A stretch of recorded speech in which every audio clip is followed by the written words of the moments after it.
Pengertian manajemen kepala sekolah. Kepala sekolah berasal dari dua kata, yaitu kepala dan sekolah.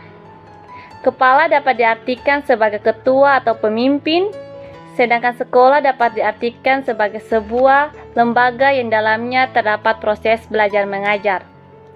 Kepala sekolah adalah seorang tenaga fungsional guru yang diberi tugas untuk memimpin suatu sekolah, di mana diselenggarakan proses belajar mengajar atau tempat terjadinya interaksi antara guru yang memberi pelajaran dan murid yang menerima pelajaran.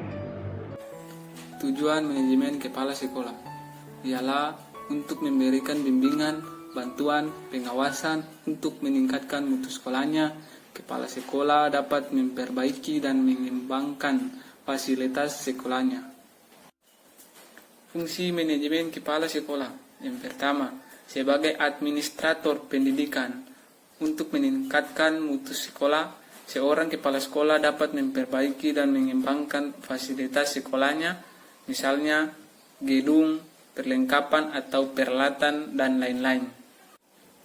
Yang kedua, sebagai supervisor pendidikan. Usaha peningkatan mutu dapat pula dilakukan dengan cara peningkatan mutu guru-guru dan staf sekolah. Yang ketiga, sebagai pemimpin pendidikan.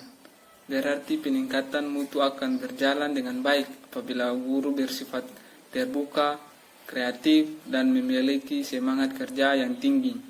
Tugas dan peran manajemen kepala sekolah. Tugas dan peran manajemen kepala sekolah dibagi atas 7 bagian.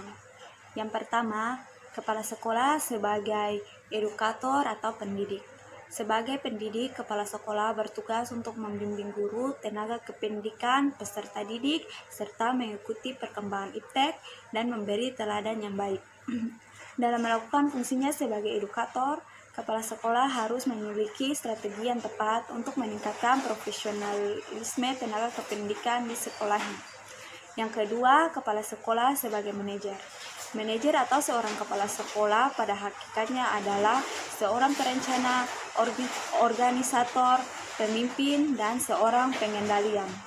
Untuk melakukan peran dan fungsinya sebagai manajer, kepala sekolah harus memiliki strategi yang tepat untuk memberdayakan tenaga kependidikan melalui kerjasama atau kooperatif, memberi kesempatan kepada para tenaga kependidikan untuk meningkatkan profesinya dan mendorong keterlibatan seluruh yang menunjang program sekolah. Yang ketiga, kepala sekolah sebagai administrator. Administrasi merupakan suatu proses yang menyeluruh dan terdiri dari bermacam kegiatan atau aktivitas di dalam pelaksanaannya. Sebagai administrator, kepala sekolah bertanggung jawab atas kelancaran segala pekerjaan dan kegiatan administratif di sekolahnya. Secara spesifik, kepala sekolah juga dituntut untuk mengelola kurikulum, mengelola administrasi sarana dan prasarana, dan mengelola administrasi kearsipan.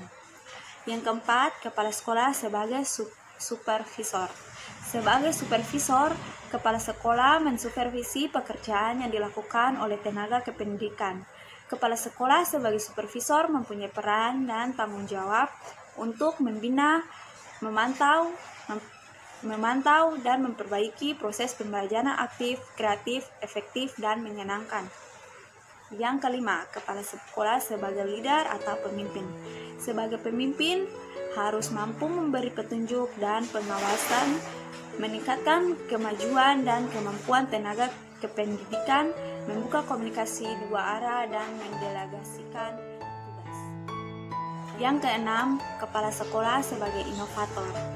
Peran dan fungsinya sebagai inovator, kepala sekolah perlu memiliki strategi yang tepat untuk menjalin hubungan yang harmonis dengan lingkungan, mencari gagasan baru, mengintegrasikan setiap kegiatan, memberikan teladan kepada tenaga kependidikan, dan mengembangkan model-model pembelajaran yang inovatif. Yang terakhir, yang ketujuh, kepala sekolah sebagai motivator. Sebagai motivator, kepala sekolah memiliki strategi yang tepat untuk memberikan motivasi kepada para tenaga kependidikan dalam melakukan berbagai tugas dan fungsinya. Syarat-syarat menjadi kepala sekolah terbagi menjadi 5 bagian. Yang pertama, memiliki ijazah yang sesuai dengan ketentuan yang telah ditetapkan oleh pemerintah. Yang kedua, mempunyai pengalaman kerja. Yang ketiga, mempunyai sikap kepribadian yang baik. Yang keempat, mempunyai keahlian dan pengetahuan yang luas. Yang kelima, mempunyai ide dan inisiatif yang baik untuk kemajuan dan pengembangan sekolahnya. Di sini saya akan menjelaskan tentang manfaat manajemen kepala sekolah. Yang pertama, meningkatkan kapasitas kepemimpinan kepala sekolah untuk mewujudkan sekolah yang unggul dan berdaya. Dua, meningkatkan apresiasi dalam melaksanakan perannya sebagai agen perubahan di lingkungan sekolah dan masyarakat. Tiga, mampu menciptakan kreativitas dan inovasi yang bermanfaat bagi pengembangan sekolah. 4. Bekerja keras untuk mencapai keberhasilan sekolah. 5. Memiliki motivasi yang kuat untuk mencapai kesuksesan dalam melaksanakan